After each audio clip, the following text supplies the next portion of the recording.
system we're in. And so I'm curious what you think about that, because I want to play John Yoo as a very controversial conservative legal voice, apologist for torture, among other things in the Bush administration. And this was what he's just saying in response to this on Fox. Take a listen. The whole point of this enormous damages, unprecedented damages now, is to tell Donald Trump to shut up.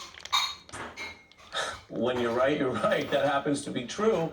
And, well, I don't want to get too far ahead of the story, Emily. I mentioned the money because this didn't really slow him down last time.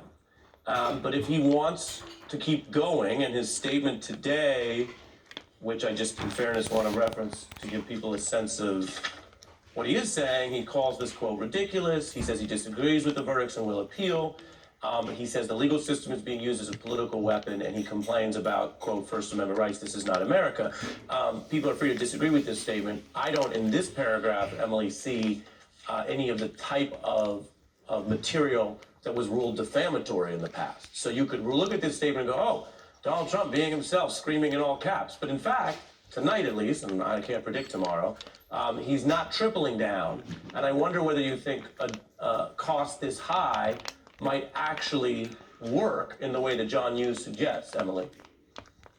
Yeah, I think it is possible that the direct targeting of Eugene Carroll will not be the line of attack that he takes, because $83 million is a lot of money. It may get knocked down on appeal. We should note that. Sure. But the message the jury is sending is a very clear one, that despite the previous multi-million-dollar verdict, they felt like they really wanted to hit him hard. And the fact that he has continued to target her individually may very well be part of their thinking. And then there's all of his resources, right? I mean, in order to really affect or hurt a defendant with punitive damages, no matter whether that defendant is a person or a corporation, if they are super, super wealthy or claim to be so, you have to inflict a really heavy penalty to kind of make a dent, to get their attention. And so I think that's also part of what you see here in the jury's thinking. All really important. There's another piece of this that we haven't spent much time on yet, Katie,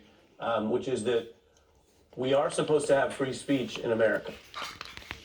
Precisely because we have free speech, sometimes the courts determine it is expensive. In other words, in Russia or North Korea, the government prevents you from speaking in the first place. Free speech, they allow you to speak at all. In the United States law, and I don't want to get too far in the weeds, but that's generally called a prior restraint, and it is usually, in almost all cases, not even allowed. The government cannot prior restrain. I'm talking to you live on TV right now. If we use these airwaves to defame someone, in his regular bowl, these airwaves might later have to pay a Toby defamation would have penalty. been through this food in about 30 seconds flat, between what you and I maybe say. That's less. why we do our homework and we try to vet our guests and all the rest. I wonder what you think about the fact that, yes, we're now up we live in a to country where almost Trump 3 was allowed to minutes and speak 30 first and speak seconds. again. That's the free speech part. But And he's Ms. still got Carroll plenty to was go. also allowed to litigate whether he had crossed these civil lines of defamation, which now twice the courts have found he has. What can we as a society learn about that and the difference between these references to free speech and why actually... True, Donald Trump had recourse on his own. Sure. He could have gone to court and lawfully defended, but he opted to take the unlawful route. And because he took the unlawful route, that is why he finds himself here today with no one else to blame, as we heard from Christy as well earlier. And so to your point, all of this free speech concept is fantastic for us as we live in an American democracy. But Donald Trump has also tasted what he's saying is prior restraint, because he has limited gag orders already in other cases. But as you Got a know, little and as you more covered left there. extensively, other courts have found that that is not prior restraint, that these are legitimate limited gag orders that need to be in place, which just goes to show that Donald Trump has to have muzzling because he can't control what he says. Emily Bazelon and Katie Fang, thanks to both of you. Katie Show will be back tomorrow on MSNBC. Yeah, looks like he so found check it. that out at noon Eastern. We have a lot more going on tonight. Nikki Haley showing new signs of strength as she scares Trump and the RNC into fighting each other over how much they should shut down Republican voters. Howard Dean next. Clean bowl.